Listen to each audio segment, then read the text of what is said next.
Hey guys, just a reminder, if you want to hear all of these wonderful B Plus podcast episodes completely ad-free, make sure you head over to Patreon or Podbean, where we are the featured podcast this week. You can subscribe for as little as $1 a month up to $10 a month, where anything you want to help us with, it really helps out. It's going to help us grow the site. It's going to help us redesign some things, and everything that we get through this and through the advertising as well is all going straight back into the podcast so that we can get Aussie Graps out there for the rest of the world to hear about, for the rest of the world to see, so we can grow this mission of watch global, support local, and build indie wrestling. So if you want to be a part of that and get some really cool rewards like call-in shows, bonus episodes, ad-free like I mentioned, then head over to patreon.com/theb+ and subscribe today. Ladies and gentlemen, this is the main event of the evening. Hold one. Andre. You're not good at this. Get out. Let me tell you a personal story about Vince McMahon. You just made the list. Oh my God! Sorry, no speak English. Dummy. Goodbye and good night. Hold two. On bar. It's still real to me, damn it! Dummy. This is the worst town I've ever been in. Hold three. The Moss covers. Three-handle family Gradunzel. Mamma mia! And now, Unchained.media presents the B Plus Podcast with your host, Greg Unchained. It's me, Austin! It was me all along, Austin! number 4, armbar. I will never retire! We still got 200 more. I got 200 more holes to list. Alright, ladies, gents, and non-binary friends, welcome to the B Plus Podcast. I'm your host, Greg Unchained. Today is Saturday. You know what that means. It's time for the NXT edition of The View from the WWE Universe. I'm thinking of just calling it NXT edition. What do you reckon, Mikey? The NXT edition. Yeah, that sounds fair. Yeah. Just because it's a lot to type. Like when I go to type the heading, I'm like The View from the WWE Universe, NXT edition, and then the date. That's like a lot of words. Hi, Mikey. How are you? You know what? I'm alright, mate. I'm alright. Pretty tired. It's pretty late here. I'm pretty tired. Just one of those days. Well, whose fault is that? My Mr. I can't watch wrestling all the time and just talk about it all the time. I'm not a stay-at-home dad like you. I have to go to work. Listen, buddy. Listen. What I do is work as well. Kind of. I'm not challenging that. I'm just in between bullshit at the real job and also in the middle of moving as well. So that's also Right, that's always fun. So yeah, That's always fun. But hey, maybe the internet will improve in the new home. Who knows? That's Fingers crossed. Well, Touch wood. How are we now? There's been bits and pieces already, but we'll get through it. We'll be all right. It's time to talk NXT, and NXT is a big one this week because we don't just have the NXT and the NXT UK. I probably should have mentioned to you that we're going to talk other things. I assume you just watched these things, but I don't know for sure. Halftime Heat happened this weekend. No, I definitely watched Halftime Heat, so yeah, let's start with that if you want. Fuck. Well, and when Worlds Collide as well was the other thing I wanted to get to. Yeah, I haven't watched all of the matches and all that, but I watched most of it. But the result is the right one in my opinion. Yeah, let's start there because it took place technically before Halftime Heat. It took place over the Royal Rumble weekend. So let's start with When Worlds Collide. I wasn't a huge fan of how they presented it. I think that it would have been better if they put a little collection up on the network and gave us all the matches, personally. Yeah, I agree with that. Yeah, I wasn't exactly a fan of the presentation of it. And from all accounts, things I've read, a lot of people weren't super stoked with the presentation. But for me, the most important part was the result, and the result was a right one. Velveteen is the future, so might as well make him look like a star by winning tournaments. It's as simple as that. Yeah, look, I mean, this whole weekend really was designed to put Velveteen Dream over, like huge, in a huge way. So yeah, he won, of course, the entire tournament. But in terms of the actual matches, some of these matches are dream matches, and that's why I'm kind of upset that they didn't put all the matches in one place. I know that there's like some matches on YouTube, some matches in some other places, and then they put together that special on the network, which consisted of the Battle Royale, which was a good Battle Royale, but I still think we could have done without. Zach Gibson versus Humberto Carrillo, which I don't think is anyone's dream match, so why that made the special, I don't understand, because that was a first-round match as well. Like, surely more people would have been excited for Dream versus Nice, or Cole versus Thorne. Or maybe not. Maybe that's just because I'm Australian, so I look at Shane Thorne and I'm like, I want to watch that. But Tyler Bate versus Donovan Dijakovic. You know, these matches get... Oh, Chris Dijakovic. I can't remember what his name is. It's Donovan Dijakovic in NXT? Yeah. Dijakovic. I'm still just going to call him Dijak. Yes, well, Dijakovic, anyway, was against Tyler Bate. Like, these are matches people would have wanted to see, surely, but they're not on the network, and this special instead has Gulak versus Devlin. Very good match. Very happy with that one. Adam Cole versus Tyler Bate was fantastic, and Tyler Bate won that one, which really surprised me. I actually didn't think Tyler Bate would win. And then when Jordan Devlin was against Velveteen Dream, I was like, well, this is it for Dream, but it wasn't. Velveteen Dream wins, and then he beats Tyler Bate as well. This was a very surprising tournament. I really enjoyed it. It's well worth a watch. The special goes for about an hour and 40 minutes, I think, but I really wish they had I would have spent the weekend watching every single match if they'd just put it up on the network. But as it was too hard for me to seek everything out. Yeah, I mean, I don't know. I mean, we talked about it on the King of Sports. Like, CMLL sort of did it. This is the way that they do their tournaments. They do a quick little battle royal, and then they do the tournament matches straight after it. They show everything straight after the battle royal. It's straight into it. Yeah, I don't know. It's I would have liked to have, see every single match, but there are some pieces. Obviously, they needed one or two quote unquote pin eaters in the tournament, like unfortunately, like the Shane Thorns and that. But I think they could have chosen a couple of better people within the PC or NXT UK, but it was it is. Like I said, the most important part of the whole thing for me was getting Dream over. Nearly everyone else on the NXT UK roster doesn't need a lot of work in terms of putting over. Like, everyone already has guys like Adam Cole, Keith Lee, the Tyler Bates and that. They're already over. They're already past that limit already. They're ready for the future. Velveteen, like, as good as he is, he needs a little bit more. Push. He needs that push. Well, he's ready. Yeah. He's ready, and he's also incredibly over. But yeah, he doesn't have any accolades under his belt. That's the thing. He doesn't have any big accolades under his belt. Whereas Adam Cole, Keith, like, these guys can even rely on their indie accolades to an extent. Velveteen Dream is purely a WWE original, and so it's about time they start really getting behind him and giving him the big wins. And he got two of them on this weekend, because then we get the halftime heat. It was Velveteen Dream teaming with Aleister Black and Ricochet, taking on the team of Adam Cole and the champs, Johnny Gargano, Tommaso Ciampa.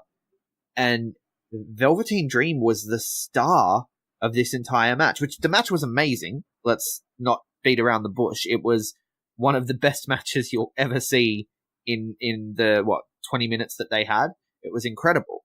But am I crazy in thinking Velveteen Dream was absolutely the star from beginning to end of that match? No, I absolutely agree with you. We talk about NXT eras that have gone past, like the Kevin Owens era, the Shinsuke era, all that. This is my opinion. This 6 is probably the best 6 they've had at the main event level of NXT in a long time. This, just this 6 alone. I mean, there's still other talent there with them. But yeah, this 6 is just super strong. Velveteen Dream, just like you said, came out of that looking like the superstar. And to do that with guys like Adam Cole, Ricochet, Johnny Gargano, Black, and Ciampa is very, very just. I just find that just super awesome. Like, if he's not a major player on the main roster, I'll be very. Well, Velveteen Dream is he's special. Like, he's captivating. You can't look away when he is on the screen. You just can't. He has that magnetism. He has that charisma that, I don't think we've seen a charisma on the level of this guy since The Rock. I know that's crazy to say. I mean, John Cena is amazing, yes. But to me, the most charismatic man who has ever stepped foot between those ropes is The Rock. Just raw, like, I can't look away from this guy. This guy is clearly a superstar. Everything he says is captivating. Every movement he makes is captivating. The Rock was the last guy who felt like that to me. And Velveteen Dream, I put him in that category, and he's coming along so well. It's insane. Everything he does, like from the tights, what was it? He was wearing Pat's gear, right? Yeah. Which kind of a heel move. Yeah, essentially, yeah. But he's wearing the Pats gear. He's the whole. Do you remember the NFL spot? It was pretty early in the match. I can't remember who it was against. I think it might have been up against Adam Cole. Yes, I think it was. No, it was Tommaso Ciampa. It was against Tommaso Ciampa, and he had Tommaso Ciampa down, and he did the whole, the football pose, like we're getting ready kind of thing, and he went for the punt kick to the head. It was amazing. It didn't work for him, but it was an amazing spot. Every single spot that he did was, I don't know. And he ended up winning the match, of course. He won with his, his big moves. But everyone in this match looked fantastic. Everyone got their shit in. This was really the definition of a get your shit in match. Like, everyone just, it was spot to spot to spot to spot, but in a really fun way. And the selling was there, and it's one of the best matches that WWE have put on in a while. I think this may be an early contender for Match of the Year 2019. Yeah, it's definitely in my top 5 for the year already, easily. Yeah, I mean, literally the way. How do you have 5 already that that's insane. Oh, Wrestle Kingdom. Wrestle Kingdom already. Oh, you mean overall? I was just talking WWE. Yeah, I was talking WWE. WWE is probably in the top 2 or 3, really. But no, look, they presented it as a distraction from the halftime. Like completely bloody sold out bloody Maroon 5. Why watch this when you can watch this? And you know what? Like, I was at a bar with a whole bunch of football mates. We had our phones. We got our phones out, watched the network, and watched the game. And watched the match at halftime. It was fantastic, and it was just, I don't know, there was a producer backstage waiting for the NFL halftime to finish, and then to call the match there and then. But like, they just timed it perfectly. The crowd at the PC was just, they looked like they were so into it. It was good. Yeah, I really enjoyed that. But yeah, anyone who thought that possibly Velveteen Dream was, disgruntled, not being called up, he's not being used properly, no. The company are very, very high on this kid. I mean, John Cena came out and said Velveteen Dream is the next him, right? And yeah, just the way they got behind him on this weekend in particular was incredible. And they definitely have big plans for this guy, and they're not rushing it. It's organic. Because there are still moments he has in the ring where you're like, okay, he clearly still has a long way to go, but he's only been doing this a couple years. I remember him on Tough Enough, Patrick Clark, and I remember watching Tough Enough and being like, look, this guy is the only one of this lot that will actually make anything, because he was like, they were going out to party and stuff, and he was sitting down and he's like, are you kidding? We have the WWE Network right here. Yeah. Why are you going out? Why do you want to go to a bar when we have WWE Network here and we're at the Performance Center?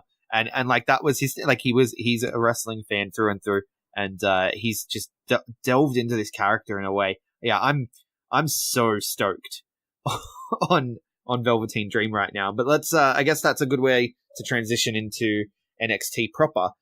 Johnny Gargano, the new North American champion, kicks things off. says it feels great to be champ. The crowd are giving him a face reaction, Uh, right? Did that take you off guard? Johnny is just, unfortunately, Johnny is just impossible to be a heel. It's like Daniel Bryan. I'm sorry, but like, he's one of those guys that just, their career is based on underdoggery. Is that a right word? But he's built as an underdog. His character has always been an underdog. People know what he's like in real life. Like, not to destroy kayfabe, because obviously it's dead anyway. But like a week ago, 2 weeks ago, he was in Evolve, and he gave it's on the Evolve YouTube page, and it was just perfect. Like, he thanked everyone for coming to Evolve, and and he's still a good guy, no matter what they want to do with his character. You compared him to Daniel Bryan just now. Daniel Bryan's the best heel in the damn company at the moment. Yeah, but I'm cheering it, which is not good. Like, I'm cheering how good Daniel is. Like, I'm like, this is good. That's because you're a damn dirty hippie. That's what that is. You damn dirty hippie. Boo the bad guys. You boo the bad guys. He's doing a phenomenal job. He's an amazing heel. But I get what you're saying, but it took me off guard because I'm like, it's almost like everything he's done hasn't happened because he's lied. He's lied to the crowd. He's lied to himself. He's become what he hated, and they're still just going to be like, yeah, you're the champion. You deserve it, which, I mean, he does, but like, play along with the show, But anyway, he says that Johnny Wrestling is back, so I guess he kind of leans into it. And then Tommaso Ciampa comes out, says, he wants to celebrate with him because, we did it. We achieved the dream. And Johnny's like, no, there is no moment, right? I never needed you. And then out comes Velveteen Dream. Amazing. He's just like, tonight is not about Johnny Gollum Badass with Goldie. Tonight's not about Johnny Badass. It's about the dream, right? And he talks about winning worlds collide, and talks about... Now, I thought it was weird, though. Why would he choose... So he ultimately was like, I get to choose who I want to cash this title shot in against. And Tommaso thought he was going to choose him, and then he told Tommaso, like, I don't want you. And he gets in the ring and he tells Johnny, I want you. Why? I don't know. Why do you not want the top prize in the company? I don't get that. I don't know, but I like it in the fact that gives the North American title a lot of love. It does, and it makes sense because Velveteen Dream, he should work his way up, right? And I can see that, but he has also already had a match against Tommaso Ciampa. Is he scared? Is the character of Velveteen Dream scared to face Tommaso Ciampa again? It's a whole... we'll talk about it a little bit more as we go through this episode. But it feels like NXT is really going all in, not just on Velveteen, but the North American title. Like, I kind of feel like the NXT title is not as important as the North American title. You got Velveteen, but now you also got... we'll talk about it a little bit later, but there's two other people that are still going for the North American title. It's like, that's now 4 people involved in one title. It's like, yeah. So I don't know. They're putting a lot of, yeah. Yeah, it definitely does seem that way. They can, like we keep harping on about, I would love the NXT title to be a traveling title. Like, I'd love Ciampa to spend do a month's worth of taping at NXT UK. But, hold the title there and defend the NXT UK the NXT UK title on UK TV. With 4 weeks, like, obviously not lose or anything, but yeah, I can actually see how they could do that too. If they could have Tommaso Ciampa sort of turn to Johnny and just be like, we did have a moment, and this moment is great, but I'm going to let you savor this moment. Like, if he's like, I'm going to let you savor this moment, and I'm going to take this title, I'm going to take it around the world, and I'm going to be the best champion that this entire company has. Right, and then if he was to go over and he can show up in NXT UK, and he can show up and he can just be like, all right, you've done a good job, Peter. You can call him Peter. You've done a good job, Peter. Right, but the real champ is here now, and I'm here to main event.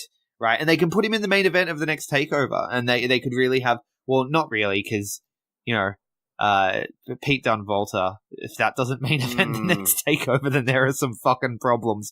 But yeah, no, I just think that he could sort of try to claim that he has the most prestigious title in the world, But I think that NXT needs more brands before you can really do the traveling type. I mean, if they start working with 205, maybe there's like a NXT to it, literally the When Worlds Collide thing, and then you got things like Evolve and Progress. You could always kind of, make it kind of feel like you're actually traveling to the Indies with your title, kind of thing. I don't know.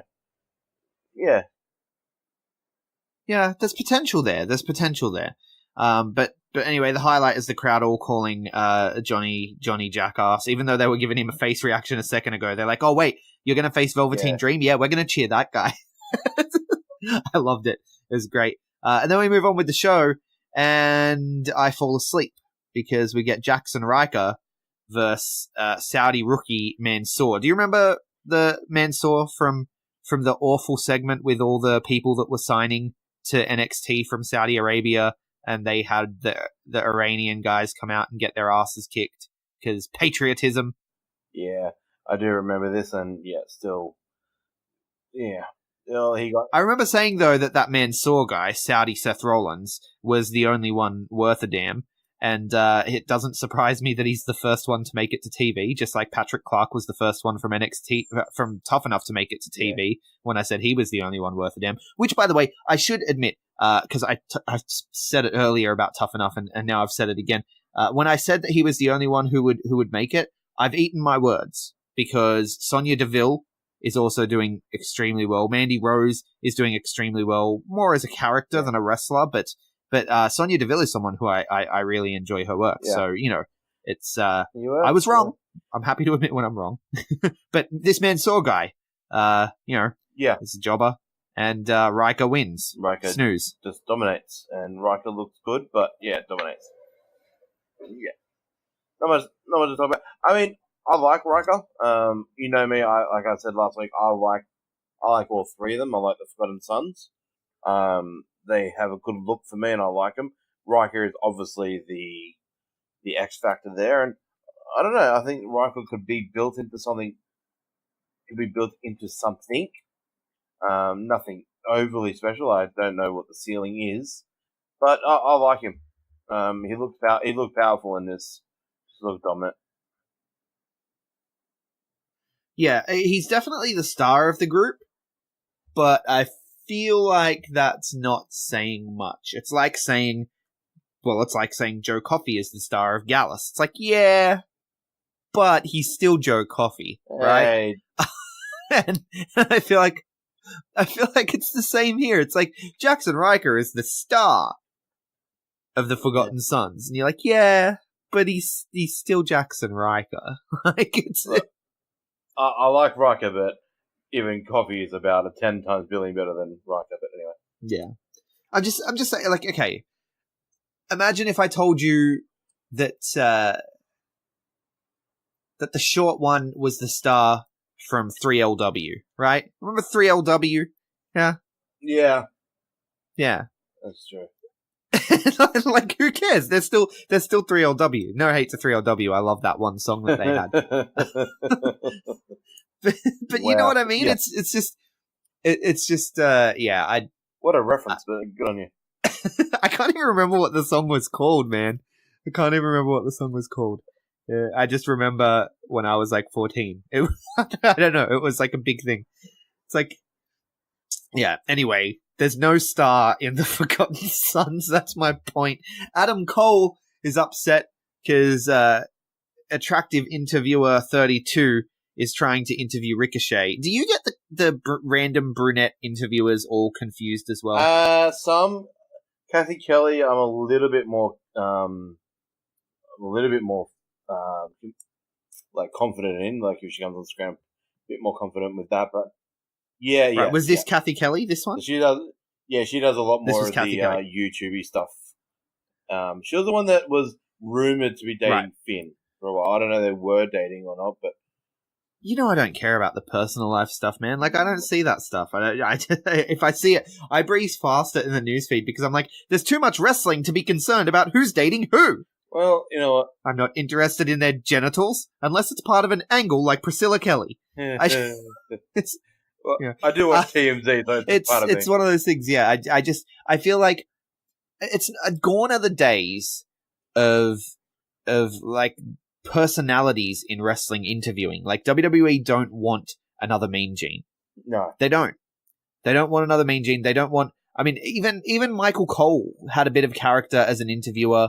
In his interactions with The Rock and stuff, and The Rock would put him down. And I don't know. It's sort of like nowadays all the interviewers are just generic brunette, good-looking white person. Or I guess they're sort of starting to move towards ethnically ambiguous, which is just kind of nice at least.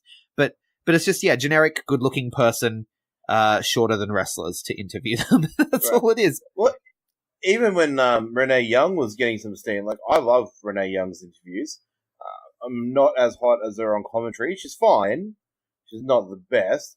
But when she was in the when she was doing the interviews backstage on the main roster, she was becoming a bit more of a star in interviews. She was having her own thing, and then out of nowhere, especially with Talking Smack, and then whoop, pop, out she comes. Look, conspiracy, Greg. Let me reach for my hat under the corkboard, put the conspiracy hat on. I think that's why they put her on commentary. They put her on commentary so you don't see her face anymore, so you don't see her reactions, so you don't see her personality, which just oozes through the screen, because she was getting too over as an interviewer. She was in line to be the next Mean Gene, and they didn't want that. They don't want that, because they can't have people be bigger than the company. They can't. Right? That's why they love Roman Reigns, because Roman Reigns has a ceiling. Roman Reigns will never be bigger than WWE. Charlotte Flair will never be bigger than WWE. They're running the risk at the moment of making Becky Lynch. They're actually kind of booking her really well, and they're running the risk of making Becky Lynch bigger than WWE, and they hate that. That's why Charlotte's going to end up in this main event at WrestleMania for sure. Because they can't have that. Well, do you know what? There is actually two people that I believe two other people, non-wrestlers, former wrestlers, that are actually potential Mean Genes. One is Corey Graves.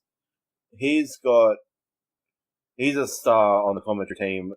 Out of all non-wrestlers, he's more Gorilla Monsoon, but I get what you're saying. And then for NXT, it's McGuinness. For NXT, both. But again, it's on the announce booth is different. Like you need someone who will anchor that. There is such a thing as a voice of WWE, right? And like if Michael Cole left WWE tomorrow and signed with All Elite Wrestling, it would be the biggest news. Yeah. Like that would be freaking huge. Like probably bigger if Michael Cole left and went to All Elite Wrestling, or even if Renee Young or Corey Graves left and went to All Elite Wrestling, that would be bigger news than Randy Orton leaving. Yeah, I agree. Yeah. For sure. Right? Because that voice of the WWE, that is a role. But and the face of the WWE is a role as well, but they're never bigger. They're never bigger than the company. The last time that happened was The Rock, and I don't think they'll ever let it happen again. I mean, John Cena has kind of become bigger than the company, and he's gone, right? Yeah. It's promotional consideration paid for by the following. We are all WWE fans here. It's why we're here, listening to this show and spending inordinate amounts of hours consuming, complaining, and just generally eating, sleeping, and breathing professional wrestling. But if you want to take that to the next level, the only place to do it is WrestleMania 35 in the city so nice that they named it twice New York. And our new friends at All Aussie Travelers are going to help you make that happen in the best way possible. They are new to the wrestling travel game, granted, but they have over 15 years experience in sports and event tours between the US and Australia, so you know you're in good hands. They want to offer you an exclusive WrestleMania package, including return flights to the USA, 6 nights at the New Yorker Hotel right next to Times Square. And the thing that sets these packages apart are the VIP suites that AAT have secured for WrestleMania. So that's, of course, the Raw after WrestleMania. So not only are you going to go to the Hall of Fame, not only are you going to go to WrestleMania 35, but for NXT TakeOver, SmackDown Live, and the Raw immediately after WrestleMania that next night, you are going to be in an exclusive VIP suite that is not normally available to the public. But AAT, they got it locked down. They got it waiting for you with your name on it. You are in private entrance, you are in private toilets and bar, as well as an unparalleled view in the most comfortable seats in the house. You can experience WrestleMania weekend like never before. all at really competitive prices. So head over to All Aussie Travellers on Facebook, hit that like button, send him a message, send an email to Jack, that's JAAK, at allaussie.com.au, and let them know the B Plus sent you. Hey, Greg, curious question for you, man. Have you been shopping recently? I have not. Mate, well, I've got some good news for you. I know you're not a big fan of crowds, as most of us here at the B Plus aren't. Have you heard of Threadbox? I have heard of Threadbox. Man, then you would know how good they actually are. I mean, I just received my first crate, and holy moly, I'm amazed. Guys, if you're listening, go check out threadbox.com.au, and they have everything from hats to socks to shirts to pants. It's fantastic. With email to a personalized stylist and customizable crates, it's honestly one of the best things I've had. I don't know about you, Greg, but I really enjoy it. I got a crate the other day, and they gave me new jeans, a couple of new shirts, and the cool thing is, one of the shirts I tried it on, and it was a little bit long for me, and I thought this accentuates how short I am in person, and so I sent them an email, and I was just like, hey. This shirt, I feel like it makes me look really short because I'm kind of short. And they were like, send it back. We'll give you something else next month, like an extra thing. So I'm going to send that shirt back. And then next month, they're going to send me out something else. And I said to them, I've got lots of shirts. And they were like, well, we'll send you some accessories. And that's how Threadbox do it. It's kind of fantastic. So how good's that? And with our special code, the B Plus 15 at checkout, actually saves all our fans 15% at checkout on their first box. How cool is that? Yeah, so head to threadbox.com.au today and use the code the B Plus 15 to get your first box as soon as you can. Yeah, but anyway, we've gone on a tangent and gotten really far away from it. My point was that Adam Cole is upset because attractive interviewer, in this case Kathy Kelly, is trying to interview Ricochet and not him. And he's like, Ricochet's a one-trick pony. Adam Cole is more deserving of a title shot. They get in each other's faces. Ricochet challenges him to a one-on-one. So this was the section you were talking about where these are two guys who aren't in contention for the title, wanting to be in contention for the North American title and making it more prestigious. Yeah, both of these guys should be in line for a world title shot. They both had North American title, so the next step would be the NXT title, but they're going back for the North American title. So that's what I'm saying with, like, they just feel like Cole, Gargano, Dream, and Ricochet all in the one division. They actually make it feel like it's a really important title. And I like that. That's the way the IC title should be. Yeah. That's the way the Intercontinental title was when I was a kid. There were people who were associated with that title. Absolutely. Before the friggin' Attitude Era absolutely destroyed the IC title, that late 80s, early 90s period of the IC title was really special, and that's what the North American title should be for NXT. I love what they're doing with the title, but I'm kind of not loving what they're doing with the NXT title, because, like, who's the next challenger? Are we getting Black again? But anyway. Yeah. See, I have a weird view on titles and moving up the card, going from the secondary title to the main title, because it's always, to get to the main title, you have to hold the secondary title, but that means you have to lose the secondary title, which means you're no longer as good as the guy who beat you, but then you're going to skip over him and go for the main title. It's always sort of rubbed me the wrong way, unless it's done. The only time it works, in my opinion, is when it's face to heel, right? Like, if the face loses the title to the heel because the heel cheats, and then the heel's like, no, I'm not giving you another shot, and then the face moves on to bigger, better things. Then you can kind of get past it. But yeah, I don't know. It's a weird thing to me. I've always thought it'd be really cool to see someone, to have a company have a rule where, once you win a title, like once you win a second title, you have to vacate the other one. WCW did that back in the day. When Goldberg won that title from Hogan, he had the US title strap at the same time. Then he had to vacate it. Then they did the US titles on him, which led to Bret Hart versus Benoit in the final there, which was right. There you go. See, that to me makes way more sense, because I feel like let's say Ricochet was holding the North American title, and he holds it for 9 months or a year or whatever, and he fights off all comers, and I think he has a claim at that point to be like, I'm challenging for the NXT title, and then he challenges for the NXT title, and if he wins the NXT title, he's like, okay, I'm going to vacate this title, and we'll hold a tournament, we'll do whatever. I think that makes the most sense in terms of championships. That's how I would do it if I was running a company. But anyway, getting away from it again. Drew Gulak Drew Gulak in NXT. How good is this? Yeah, this is the ride home for him. Not the purple brand, the yellow brand is Drew Gulak's home. Oh man, Keep him here. Oh no, I love Drew Gulak on 205 Live, but I popped for this hard. I did, and So do I. But Gulak has more really good dance partners available on NXT than he does on 205. That makes sense. Yeah. Well, look, the way Gulak was used on this episode of NXT TV was perfection. Yeah. Perfection. I loved this segment so much, and it introduced me to my new favorite wrestler, Eric Bugenhagen. Yeah. This guy. Amazing. I'm going to be the sourpuss here and agree with Nigel McGuinness. No, I did not enjoy him. I'm sorry. No. He played the ropes. He played the ropes and he had the headband and he had the high notes. And he was singing and he was dancing and he's jacked too. This guy's jacked. This guy's ripped and he's hitting the high notes. He's rocking out like no one. I'm sorry, Mikey. Yeah. I love Eric Bugenhagen. I love him. He's got great potential as simply comedic relief. That I would say that I want Eric Bugenhagen to have my babies, but I do not want to ruin his body. Right? Like, I love this man. I am completely here for this. Eric Bugenhagen fan club starts here. It's official. If you are an Eric Bugenhagen fan, say, and join the Eric Bugenhagen fan club with me on Twitter at Greg Unchained, and we can share all the Eric Bugenhagen love. I immediately went looking for him on Twitter. No. He doesn't have a Twitter. he doesn't even have a profile. I love this man, and Drew Gulak beat him. I was very happy. I was very unhappy.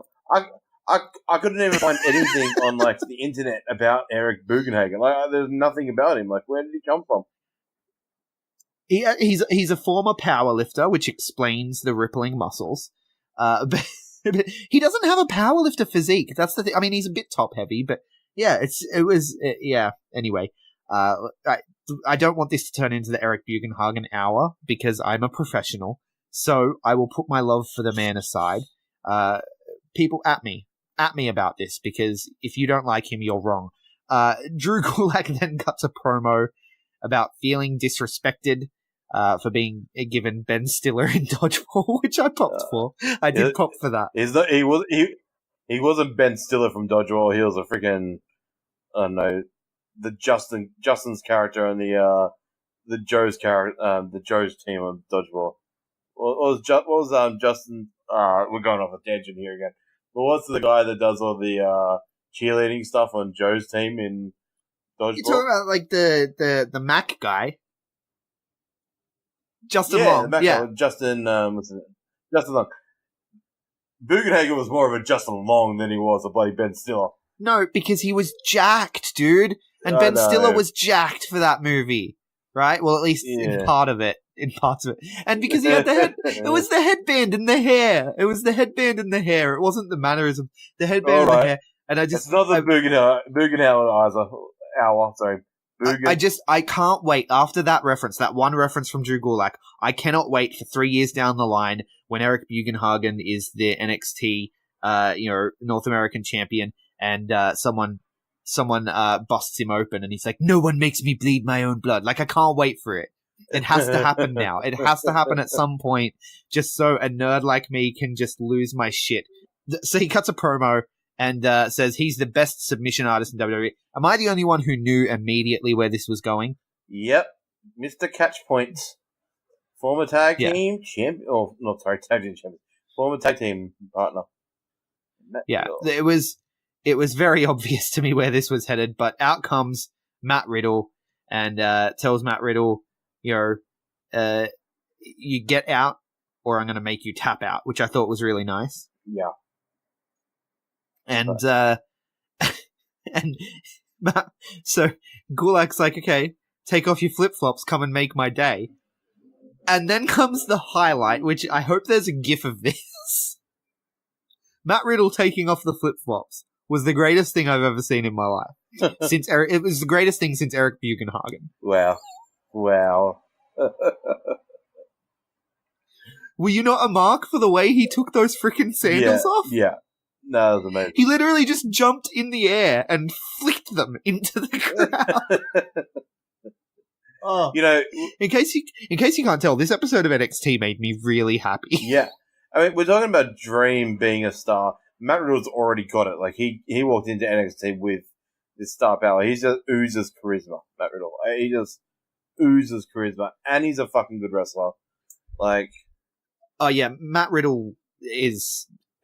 yeah, I don't know. Matt Riddle may be the guy who turns NXT into an international powerhouse all of its own. Yeah. Because I don't know if he can go up to WWE and have success. I want to say he can. But I don't know that he can because of who he is as a person. I feel like Vince McMahon just won't understand him. No, I agree with that. So, I hope Matt Riddle stays in NXT for a long time. I hope he, sooner than later, takes that title from Tommaso Ciampa. And I hope he holds that title for longer than Pete Dunne has held the UK title. Yeah, fair enough. I want to see people come and go straight past him, and I want him to be Mr. NXT. Yeah, I agree with that. Even though I would love to see Pete Dunne versus Matt Riddle. Anyway. It'll happen. It'll happen for sure. But you could do an exhibition match, champion versus champion. But anyway, so he taps out Gulak. It was a great match. This, like I said, this is the perfect way to use Drew Gulak. Like it was, because Drew Gulak's been around. Yeah. He's trained half the people that are coming through NXT now. So it's just amazing use of Drew Gulak. I loved everything about this. So do I, and it's... including Eric Bugenhagen. We'll see there's more of him next week, eh? He won't be around for another. He'll come out for a job again in a couple of months. Then we get the main event: Io Shirai, Kairi Sane, and Bianca Belair taking on the 3 horsewomen. That's the 4 horsewomen minus Ronda Rousey, of course. It's hard not to look good when you're in the ring with Kairi Sane and Io Shirai. Yeah. It's next to impossible. They make everyone they work with look incredible. And Baszler makes Duke and Marina look a lot better too. Instantly. Yeah, definitely. Because we talked about last week, them looking a little green, but it was good. They had a good match, but you can tell in spots that they're a little green. But Io Shirai and Kairi Sane were kind of responsible for everything good. Yeah. Except for their star presence, because I do think, especially Jessamine Duke has a real star presence about her. But Bianca Belair looked better in this match than she's looked in a while. They all looked better in this match. Even Shayna Baszler looked better in this match than she looked in her last singles encounter and stuff. So this was a win, this main event, and also winning Io Shirai, pinning the champion after that beautiful moonsault, springboard moonsault. We're going to get Io Shirai versus Shayna Baszler. That'll be at NXT TakeOver Mania weekend. That should be good. That will be amazing. No, I think it'll happen before then. Unless it would be nice if they do a build, but I feel like it's probably going to happen at one of the tapings first. Yeah, potentially, unless they do like some sort of, I don't know, unless they do some sort of triple threat with Shirai, Belair, and Baszler. Because we've got a long way till Mania, dude. We've got a couple of months. It's True. in April. The NXT do their we're at 7th of February. 8 weeks? Yeah. NXT do like to do... So another 2 tapings. Yeah. I feel like they'll put it in there somewhere. Sure. Yeah. I think the Mania match... The Mania match should be Candice LeRae, right? Candice LeRae versus Shayna Baszler. That's the one they haven't done. That's the underdog But story. where do they put her in the story now? There's these 6 here. Like, do they just randomly bring her in out of nowhere? Do they... Yeah, what, Candice LeRae? She's not really part of this... I guess it's... No, but they can do like they've done before. They can do like they've done before and just heat up the division and just have Lacey Evans. Oh, Lacey Evans has gone up, hasn't she? They can have Dakota Kai saying, I want a shot. They can have... and they can just do another one of those fatal 4-way matches and stuff. And yeah, there's ways to do it. But I definitely feel like for the Mania weekend, we should have Candice LeRae. Because they do have a story there, right? Like Shayna has been telling her to, stick to your husband and all that sort of stuff. Yeah. Right? So they've planted seeds in the past that they can come back to. There's a story they can tell. All Candice LeRae needs to do is pick up a few wins so that she can rightfully challenge. I do think Io Shirai will have a shot on TV. It'll be a main event and it'll be an incredible match. It'll probably be Shayna Baszler's best match. But yeah, I don't think that Io Shirai is the takeover match, unfortunately. Fair enough. But the NXT Women's Division is really good at the moment. I talked about how good the strong men's division is, like the men's, there's 6 or 8 stars at the top of the men's game. The women's division is really strong too. Just a lot of the women's stuff across the entire company is the best stuff that's happening. But something else to note with that main event is Bianca Belair looked fairly unimpressed with the victory. So could we see her go back to her heelish ways and perhaps attack Io Shirai and enter a program with Io Shirai with Kairi Sane and have Bianca Belair in that position for a while? You know, there's a lot of ways it can go. I'm very excited for the future. Moving on to NXT UK. We probably should have done NXT UK first because I feel like a lot happened on NXT UK for nothing to happen. Yeah, just another solid NXT UK card. There's nothing that they're doing wrong, but is that, like I said last week, you know, there's nothing wrong with sticking to the formula. But sometimes when you stick into that formula, the formula every week can just be like, but a good but it's still, it's another NXT UK episode. Like, everything they do is solid. It's just, it's like a steady 3. You want a 5 here and there. You know what I mean? Like, it's a good skeleton of a show. It's a good skeleton of a show, and there's just no meat there yet. There's no meat there yet, and I don't know why. When you put Pete Dunne in and when you put Moustache Mountain in, you immediately get some meat. When you put the grizzled young vets, there's immediately some meat. Some of the characters are working. Rhea Ripley was probably the highlight of this episode, right?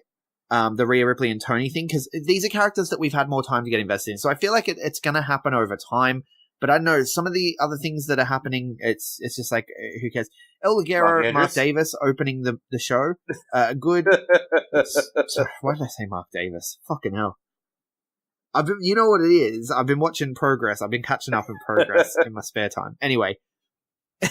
I wish it was Mark Davis to be. No offense to Mark Andrews. El Ligero, Mark Andrews, kicking things off. Good cruiserweight opening match. Nothing wrong with it at all. Really fun match. But it's just kind of there. And Ligero gets the win. Yeah, exactly, like you said. I love Ligero. It's hard with Ligero. I mean, he's already pretty old. I mean, they can't do a lot with him. He's a 20-year vet already. I'm pretty sure it's 20 years. He's been around the block for a long time. Mark Andrews, on the other hand, is what's the right word? Is not as good. Is not as good version of Will Ospreay. Mark Andrews, and I think if they built his character a little bit more, gave him some edge, he could potentially be somewhere like a Will Ospreay, because he's got the flair in the ring, Mark Andrews, but there's something missing there. But yeah, this match is good though. See, Mark Andrews speaks to me because he's a pop punk kid, and I'm a pop punk kid, and I'm a fan of all that.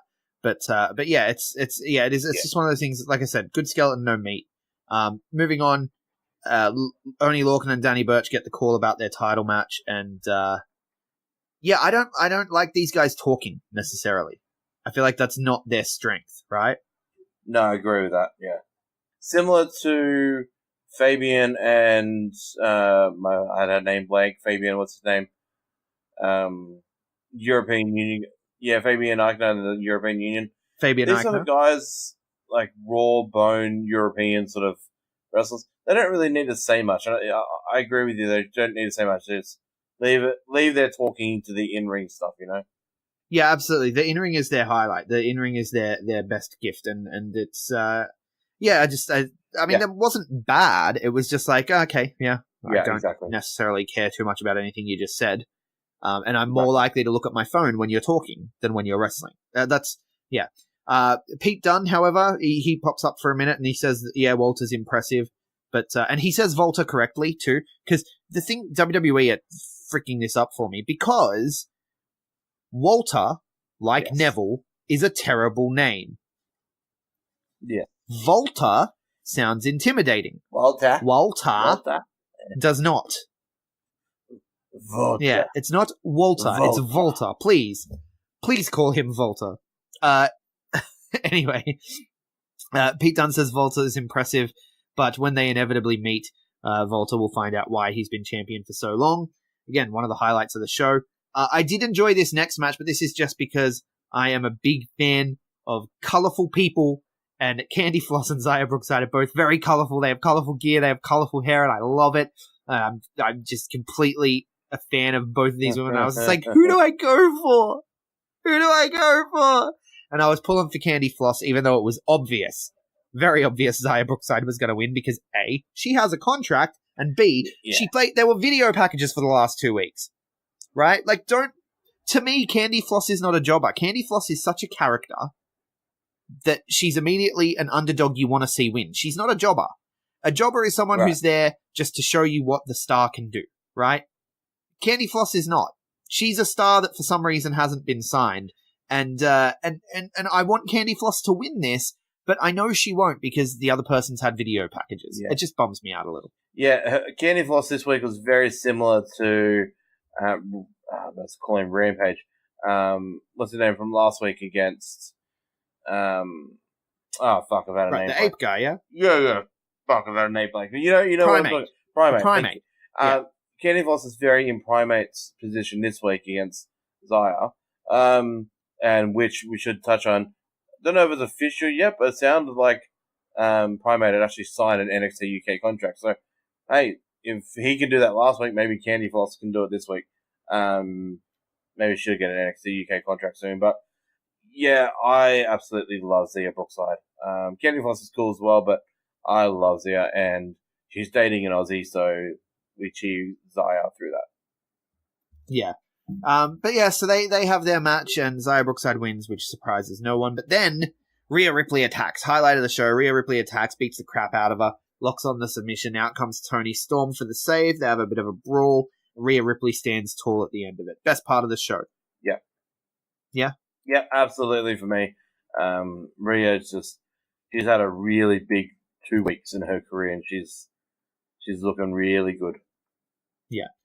Then we move on. Jordan Devlin cuts a generic promo, don't bet against an ace. Then we get Wild Boar and Joseph Connors. Joseph Connors win. This is pretty much a squash match. Nothing special at all. Yeah. Gallus are preparing. No one cares. Ginny has a promo video and then insults the interview fella for poor fashion. This was probably the best promo on the show other than Pete Dunne.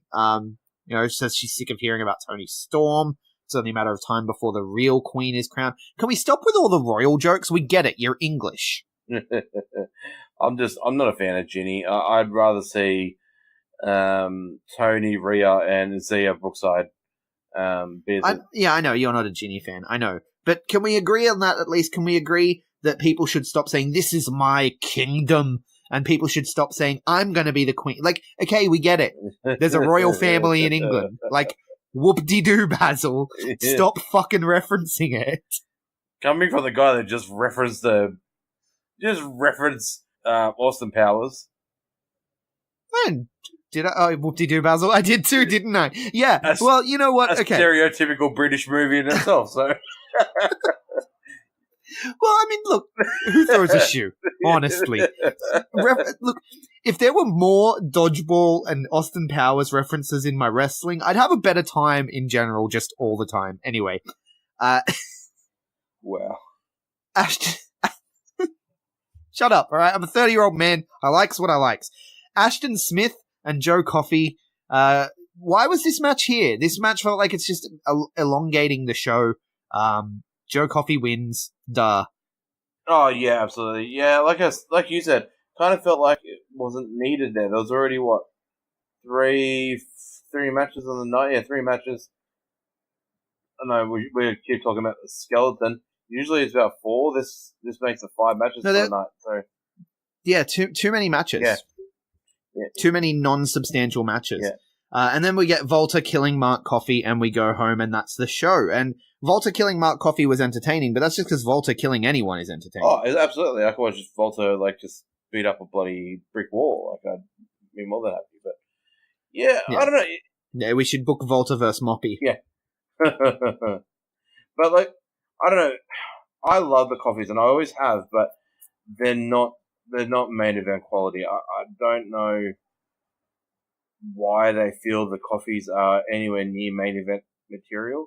They're not going to be, but I don't know why they're on the mind of them as main event material. I like them, I really do, and I've loved Joe Coffey. I'm a defiant WCPW guy. I love Coffey, but they're not stars. No, they're solid mid-card guys.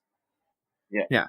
And it's okay to be a solid mid-card guy. Right. And it's okay to every now and then try a solid mid-card guy out and see if he can become a star. But you tried it. The Gallus thing is not working. Let them fill that right to censor spot, you know?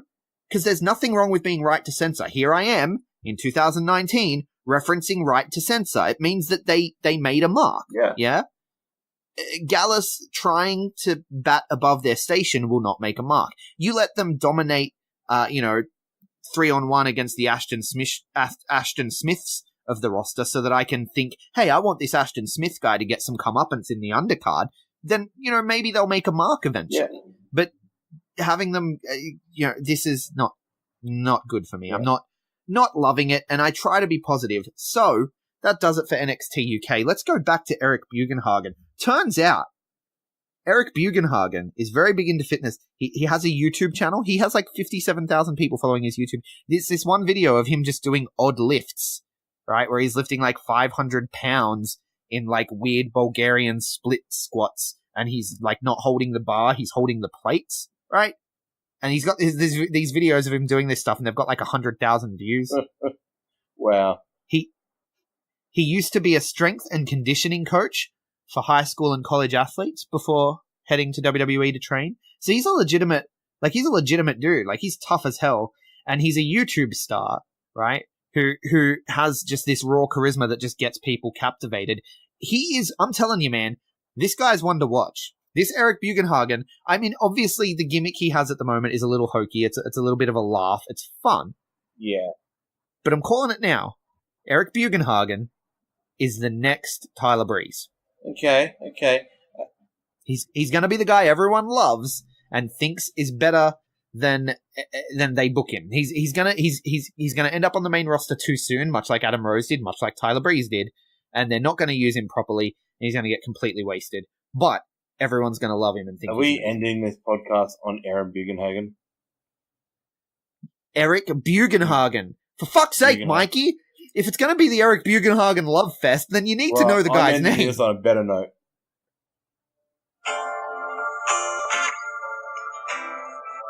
You found the 3LW song! God. Had to. Where can people find you, big boy? No more is exactly right, 3LW. At @bigboy_Mikey. No more Eric Bugenhagen? Is that what you get? Alright, buddy. Alright. You're cancelled. You're cancelled, Mikey. Ladies and gentlemen, I'm going to let Mikey give you his socials, because this is the last time you're going to hear him on the NXT podcast, which is now becoming the official Eric Bugenhagen fan podcast, by the way. And so if you're not on board with that, I got 2 words for you. Go away, I guess.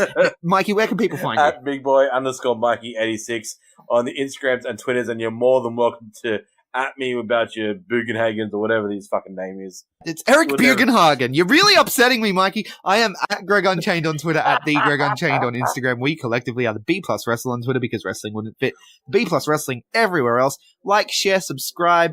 Hit the 5-star review if you like what we do, if you want to get in on our mission of watch global, support local. hit that patreon.com/the B+. You can get awesome rewards like call-in shows where you can call in to talk about Eric Bugenhagen. You can request custom episodes where we can talk about Eric Bugenhagen for an hour. It's up to you, Eric Bugenhagen. Thank you so much for listening.